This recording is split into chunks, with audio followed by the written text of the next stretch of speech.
بسم اللہ الرحمن الرحیم۔ صرفی اور نحوی تحلیل کے سلسلے کا یہ ہمارا لیسن نمبر 10 ہے۔ اس میں آج ہم سورۃ الکوثر کا مطالعہ کریں گے۔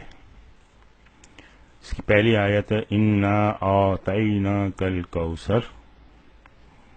اس میں لفظ ہے آتینا، اس کا مادہ ہے عین تو یا باب افعال، آتا یوتی ایتاؤن، اس کے معنی ہے عطا کرنا۔ ترکیب دیکھیں اس کی، انا یہ دو الفاظ کا مجموعہ ہے، انا اور نا۔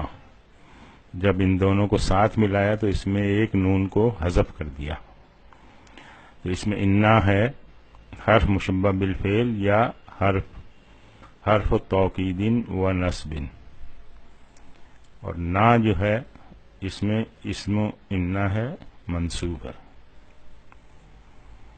اعطینا کا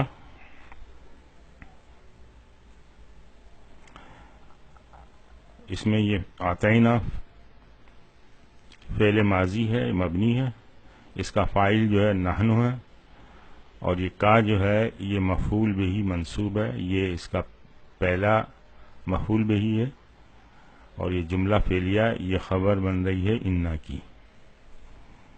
الکوثر یہ اس کا دوسرا مفعول بہ ہے، یہ بھی منصوب ہے۔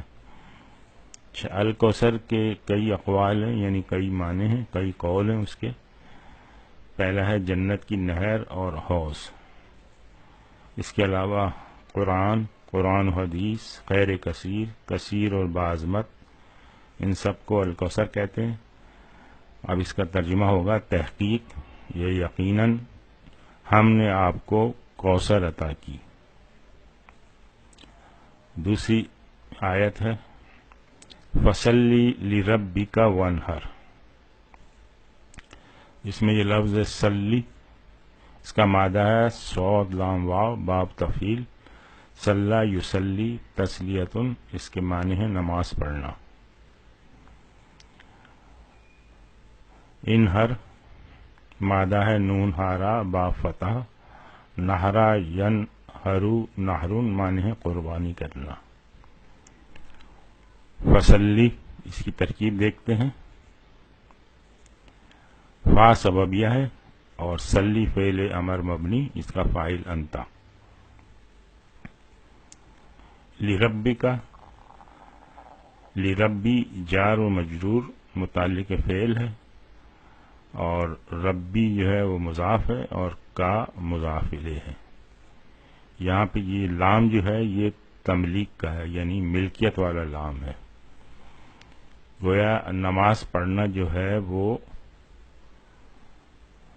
رب کا حق ہے، اسی طرح سے قربانی کرنا بھی رب کا حق ہے، یعنی نماز آپ رب کے لیے ہی پڑھ سکتے ہیں، اور قربانی بھی رب کے لیے ہی جائز ہے، کسی اور کے لیے نہیں۔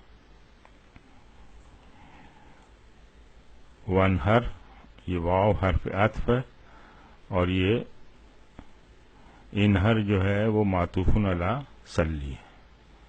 ترجمہ ہو جائے گا پس تو اپنے رب کے لیے نماز پڑھ اور قربانی کر۔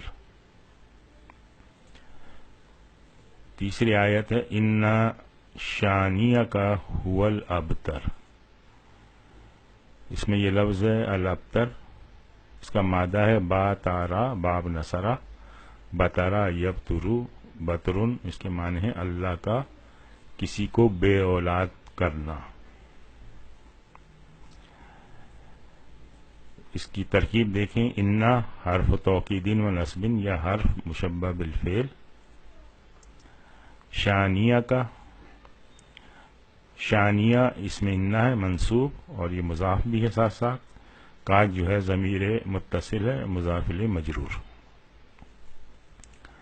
هو الابتر اس کی دو ترکیبیں ہو سکتی ہیں، پہلا یہ ہے کہ ضمیر منفصل یہ حصر کے لیے آتا ہے، اور ابتر جو ہے اس کو خبر انا مان لیں۔ دوسری ترکیب یہ ہوگی کہ یہ ضمیر منفصل اس کو مبتدا مان لیں، اور ابتر کو خبر مان لیں ہوا کی، یعنی یہ پورا ایک الگ سے جملہ ہو گیا۔ تو یہ پورا جملہ هو الابتر یہ خبر ہو جائے ان کی. اس طرح سے یہ دو اس کی ترکیبیں ہو سکتی ہیں. ترجمہ ہو جائے گا بے شک تمہارا دشمن ہی بے اولاد ہے. آج ہم یہیں پہ اکتفا کرتے ہیں. سبحانک اللہم و بحمدک نشہد ان لا الہ الا انت نستغفرک و نتوب الیک.